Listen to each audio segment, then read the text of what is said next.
नमस्कार, मैं हूं संजय शर्मा। आप देख रहे हैं 4 PM न्यूज नेटवर्क। अभय दुबे जी के संग रोज शो करता हूं। मैंने पूछा कि राहुल गांधी ने जो यात्रा निकालने का संकल्प लिया है, इससे भारतीय जनता पार्टी के खेमे में खलबली क्यों मची। हमने बातचीत करी कि हरियाणा में सुरजेवाला योगी आदित्यनाथ को क्यों घसीट लाए, ठाकुर बनाम ब्राह्मण का कार्ड क्यों चला, और आखिर जब महाराष्ट्र में 1 महीना रह गया तो महाराष्ट्र के मुख्यमंत्री को याद क्यों आया कि भैया गाय भी रहती है, हमारे इसको राजमाता का दर्जा दे देना चाहिए।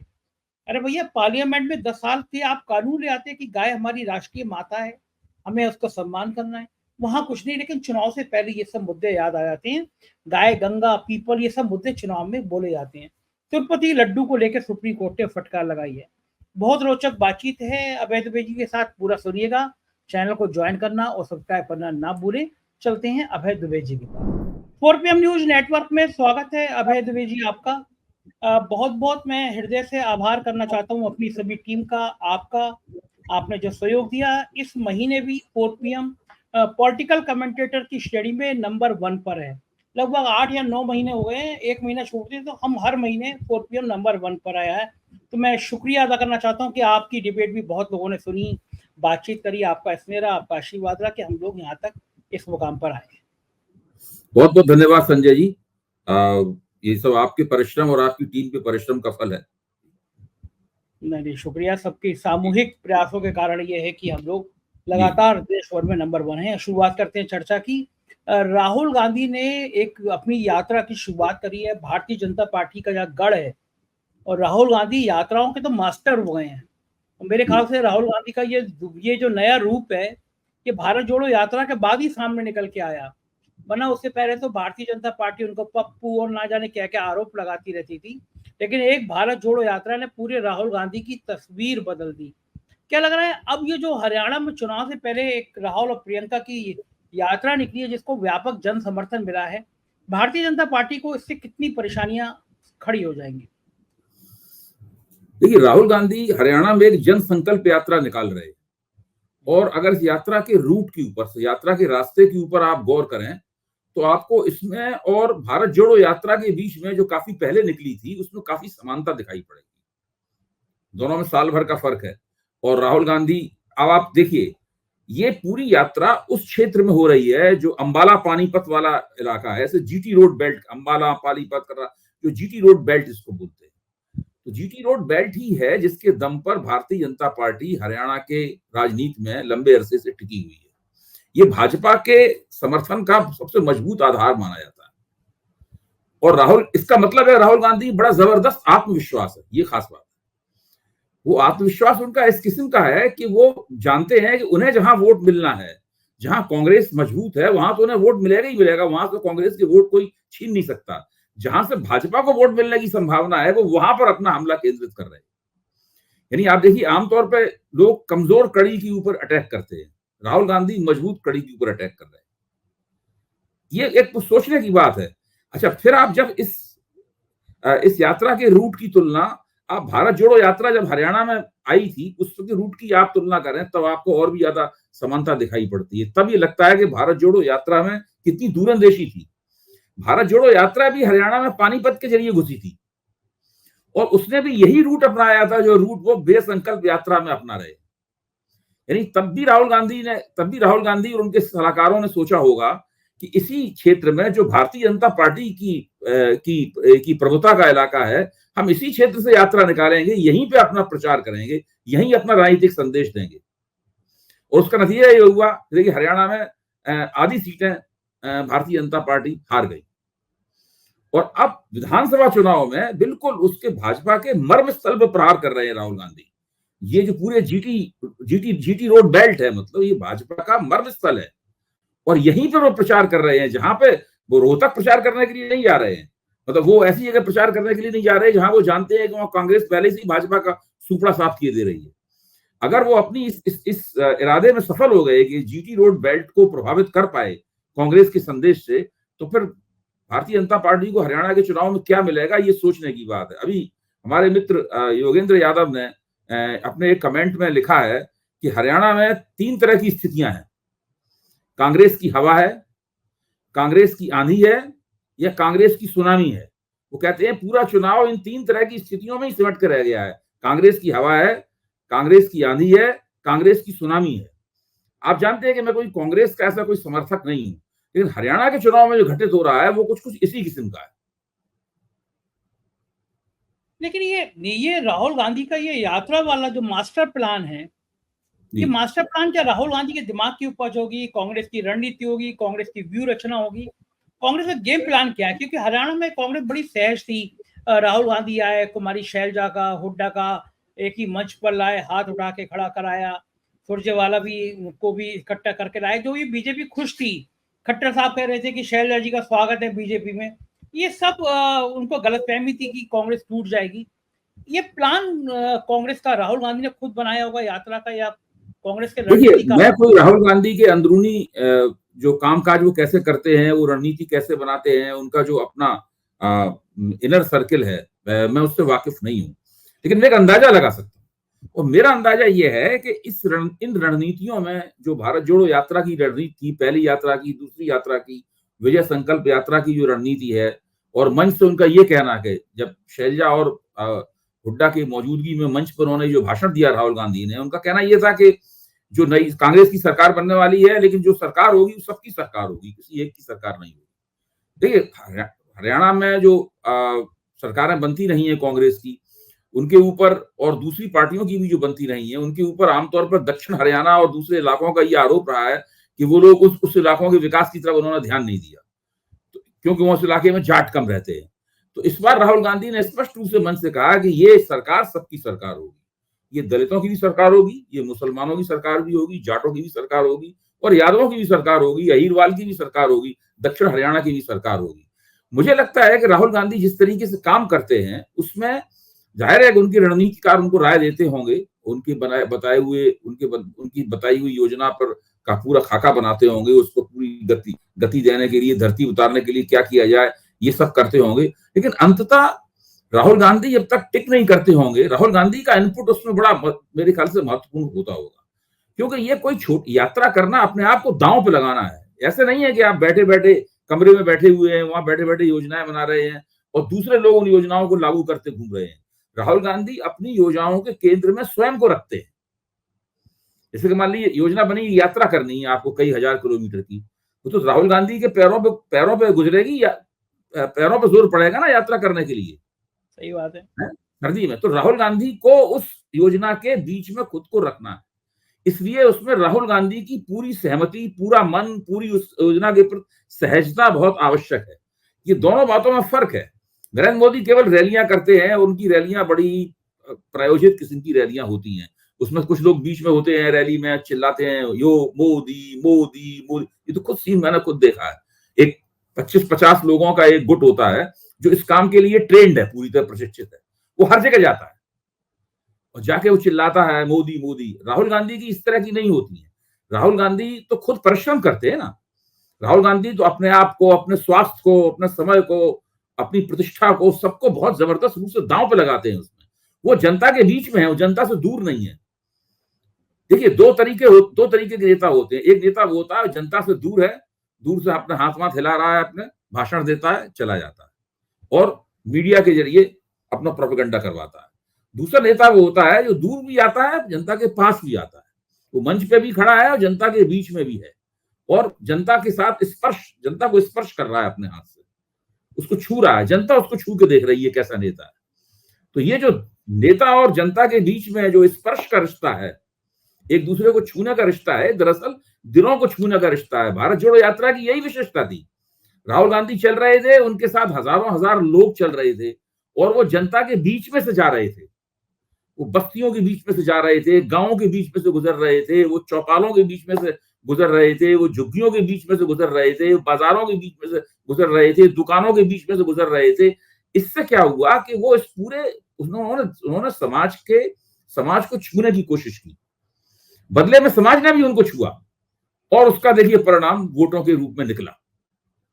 जैसे जैसे वो ये करेंगे वैसे वैसे उनके परिणाम और भी अच्छे होंगे।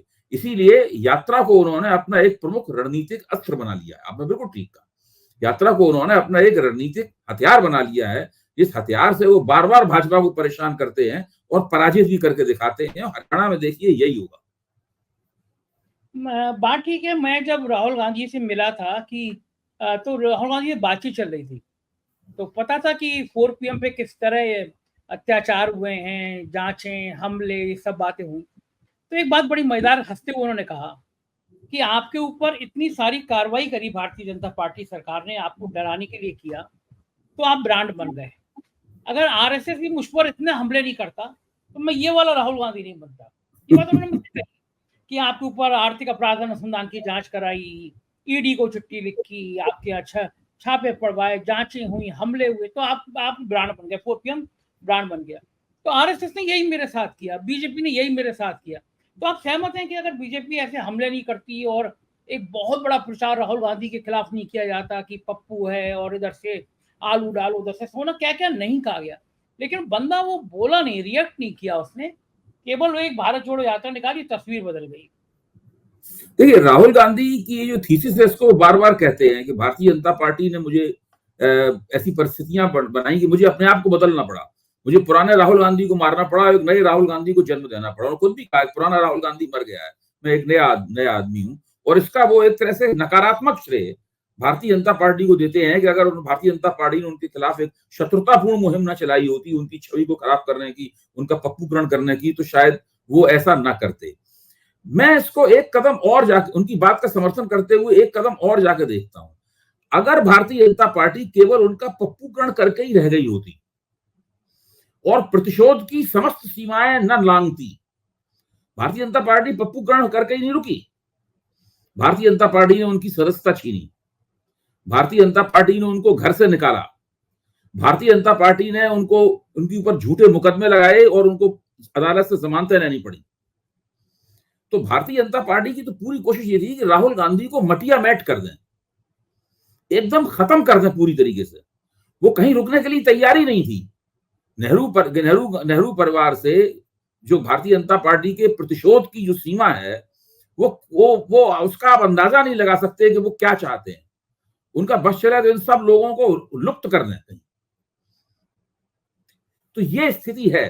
तो इन सब कारणों से राहुल गांधी को मजबूरी में एक असाधारण कदम उठाना पड़ा, जिसका नाम है भारत जोड़ो यात्रा। एक रणनीतिक कदम था, उठाना पड़ा। वो आर एंड पार की बात थी। आप सोचिए, भारत जोड़ो यात्रा अगर क्लिक नहीं होती तो क्या होता? ठीक बात है, बिल्कुल फेलियर। भारत जोड़ो यात्रा का भी कोई असर नहीं पड़ता, क्लिक नहीं होती तो क्या होता?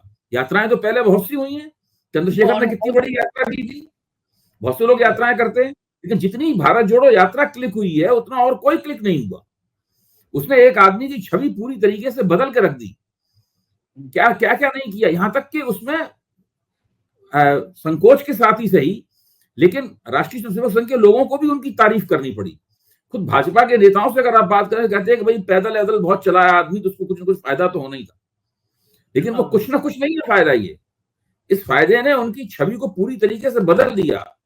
ये जो पहले वाली छवि है और आज की छवि है, उसमें मोहर और कौड़ी का अंतर है।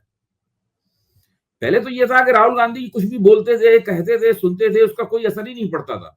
आज स्थिति यह है कि उनके एक एक वाक्य का, एक एक शब्द का, एक एक योजना का अब बड़ी कुशलता से वो राजनीतिक रणनीतियां फैल। अब देखिए, जैसे ही कश्मीर में चुनाव घोषणा हुई, सबसे पहले वो कश्मीर गए और उन्होंने नेशनल कॉन्फ्रेंस के साथ गठजोड़ कर लिया। मेरी आपसे बात ही हो रही थी और हम लोगों ने कहा था 4 PM के मंच पे कि इन दोनों का अलायंस होने वाला है, और अलायंस, उसी वक्त अलायंस की घोषणा हो रही थी वहां पर। तो ये स्थिति थी। अगर वो कश्मीर में इस तरह अलायंस नहीं करते, हालांकि दोनों एक ही गठबंधन के हैं, तो कश्मीर की राजनीति में स्पष्ट रूप से पूरा उनका दांव जो था वो भर के नहीं आता। तो राहुल गांधी बहुत, अब जिस तरह से देखिए, उत्तर प्रदेश में आप देखिए, उत्तर प्रदेश में जितनी मजबूती के साथ में, बिना किसी हिचक के, बिना किसी किंतु परंतु के वो अखिलेश के साथ में समझौता किए हुए हैं, वो अपने आप में वो दृढ़ता जो है उस समझौते की, मजबूती और उसका टिकाऊपन जो है, वो जनता को एक संदेश देता है कि ये दोनों मिलकर लड़ रहे हैं।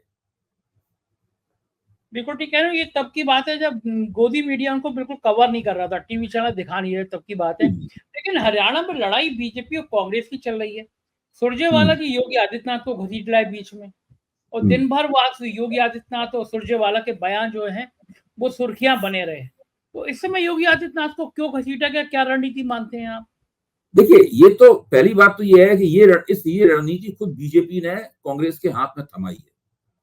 पहली बात तो भारतीय जनता पार्टी को योगी आदित्यनाथ को हरियाणा के चुनाव में उतारना नहीं चाहिए था, एक ऐसे समय में जहां वो उत्तर प्रदेश में बहुत ज्यादा विवादों में फंसे हुए हैं। भाई, आप अभिषेक उपाध्याय ने, ममता त्रिपाठी ने योगी आदित्यनाथ के ऊपर ठाकुरवाद के प्रमाण देते हुए जो आरोप लगाए हैं, फिर उनके खिलाफ जो पुलिस में रपटें दर्ज हुई हैं, जो सोशल मीडिया पर चल रहा है, पूरा सोशल मीडिया, उत्तर प्रदेश का मीडिया और उत्तर प्रदेश के राजनीतिक समाज वो इससे पूरी तरह गूंज रहा है इन बातों से। एक ठीक ऐसे समय में उन्होंने हरियाणा में भाजपा का प्रचार करने के लिए वो आए, और जैसी उनकी आदत होती है वो उन्होंने जहर उगला योगी आदित्यनाथ ने।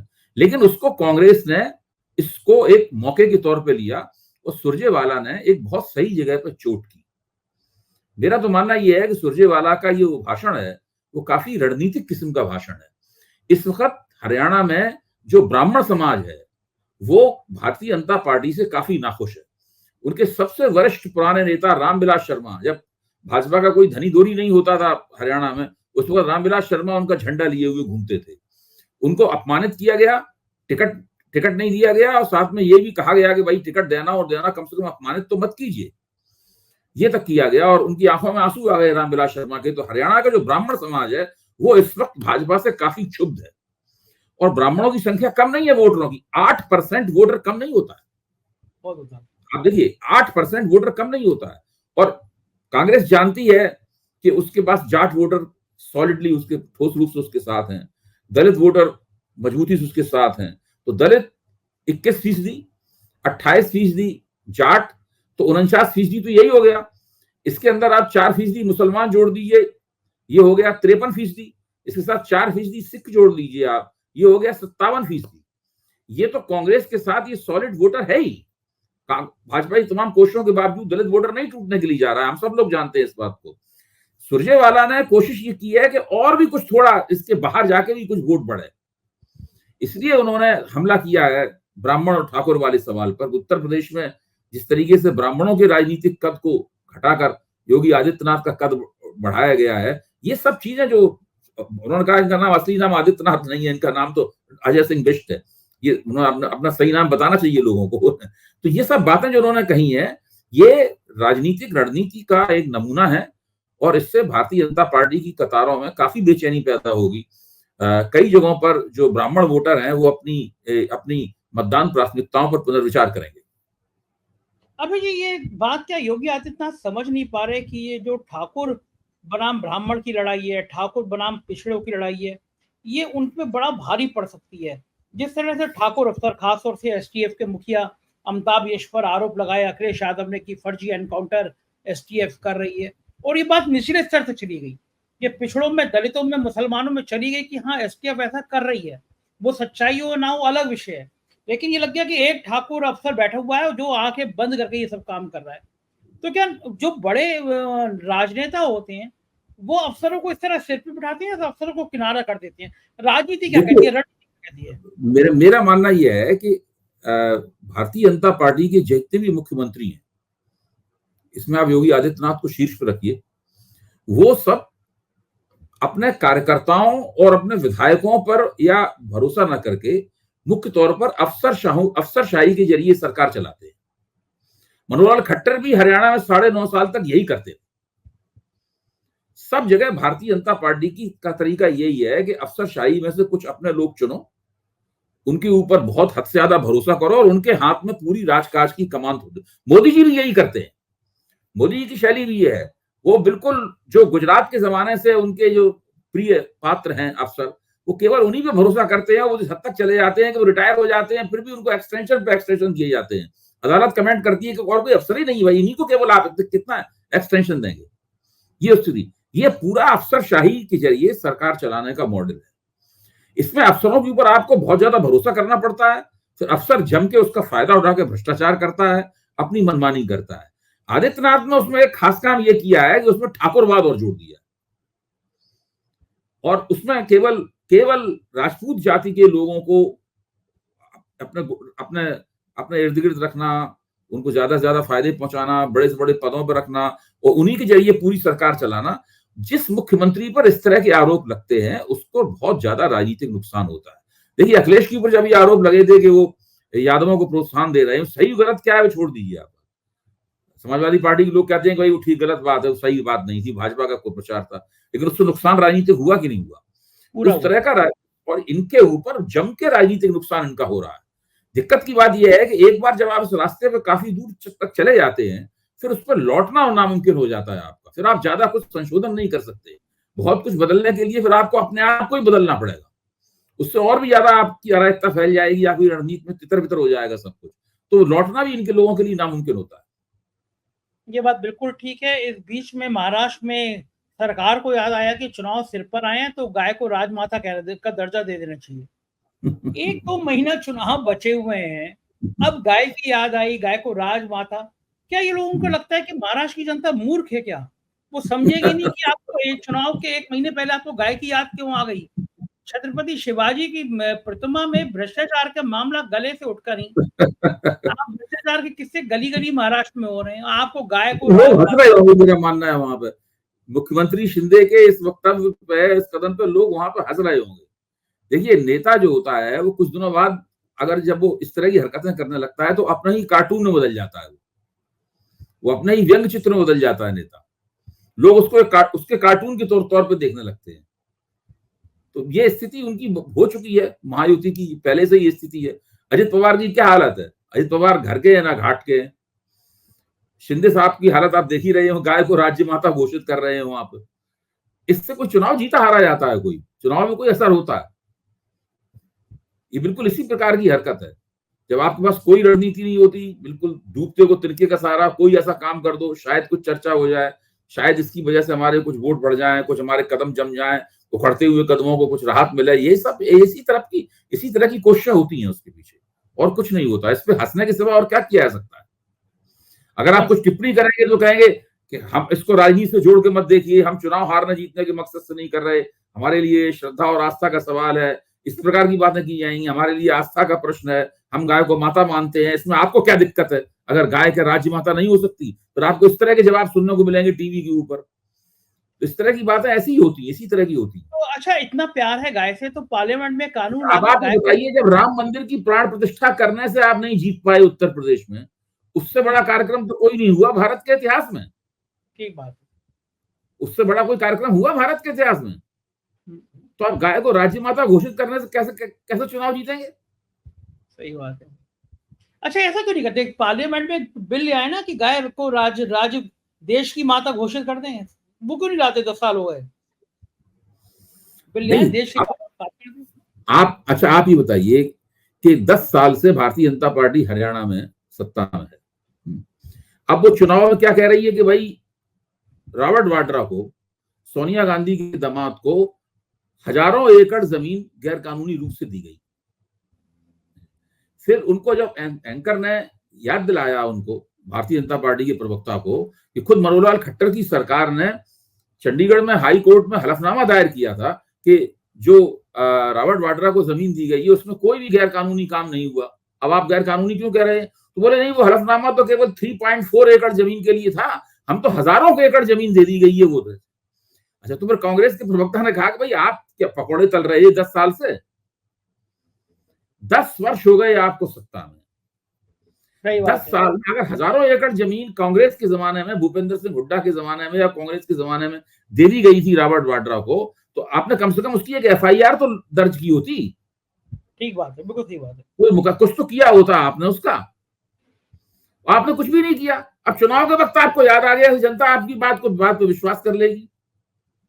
बिल्कुल उसी प्रकार की हरकत वो कर रहे हैं, उसी प्रकार की हरकत महाराष्ट्र में कर रहे हैं। चुनाव होने वाला है, चुनाव हो रहा है, इस प्रकार की हरकत यहाँ पे हो रही है। बिल्कुल ठीक है। आखिरी सवाल, सुप्रीम कोर्ट ने तिरुपति के लड्डू के लिए फटकार लगाई है सरकार को, आंध्र सरकार को, कि जब कुछ था नहीं तो सीधा मीडिया में ले जाके प्रचार करने की जरूरत क्या थी? देखिए, सुप्रीम कोर्ट ने फटकार लगाई, बिल्कुल सही फटकार लगाई। हम लोग इस तरह की फटकारें बहुत देर शुरू से लगा रहे हैं उनको, लेकिन उनके ऊपर किसी इस फटकार का कोई असर नहीं होता है। आप देखिए, उनका चंद्रबाबू नायडू का इरादा कुछ और है। भारतीय जनता पार्टी इसके अंदर एक एंटी एक हिंदू हिंदू प्रतिक्रिया का एक ट्रिगर पॉइंट तलाश रही है। वो वहां पर चूंकि उनके प्रतिद्वंदी ईसाई धर्मावलंबी हैं जगन मोहन रेड्डी, इसलिए उनको ईसाई बताकर हिंदू विरोधी साबित करना चाहते हैं। इसके अलावा उसमें और कोई ड्रामा नहीं है उसके अंदर। पूरा हमने तो आपके मंच पे ये साबित किया था कि किस तरीके से जो जांच पड़ताल हैदराबाद की प्रयोगशाला में होनी चाहिए थी, उस जांच पड़ताल कराने के लिए गुजरात की प्रयोगशाला क्यों चुनी गई? जब 15 जुलाई को रिपोर्ट आ गई थी तो उस रिपोर्ट पर तुरंत कार्रवाई क्यों नहीं की गई? उसको पूरे 1.5 महीने तक आप उस रिपोर्ट को क्यों रखे रहे? क्या सोच के, क्या योजना बनाते रहे? कुछ नहीं किया आपने उसमें। अब उसके बाद जगत प्रकाश नड्डा ने कहा कि भाई हमने चंद्रबाबू नायडू से कहा है कि वो रिपोर्ट भेज दें, हम उसकी जांच कराएंगे। क्या रिपोर्ट भेजी गई आज तक? कोई खबर आई इस बात की कि भाई उन्होंने रिपोर्ट भेज दी या केंद्र सरकार उसकी जांच करा रही है? कुछ नहीं है, सिर्फ टीवी पे कलाबाजियां खानी है, गजब राजनीति है, कहानी बना के लोगों को सुनानी है, बस उसके अलावा कुछ नहीं है। गजब राजनीति है। लेकिन बहुत बहुत शुक्रिया अभय जी, आपने इतनी बातचीत की, हमें बताया। तो ये थे अभय दुबे जी, और आप, मुझे यकीन है ये बातचीत आपको पसंद आई होगी। अपनी राय से जरूर अवगत कराइएगा। शुक्रिया, थैंक यू।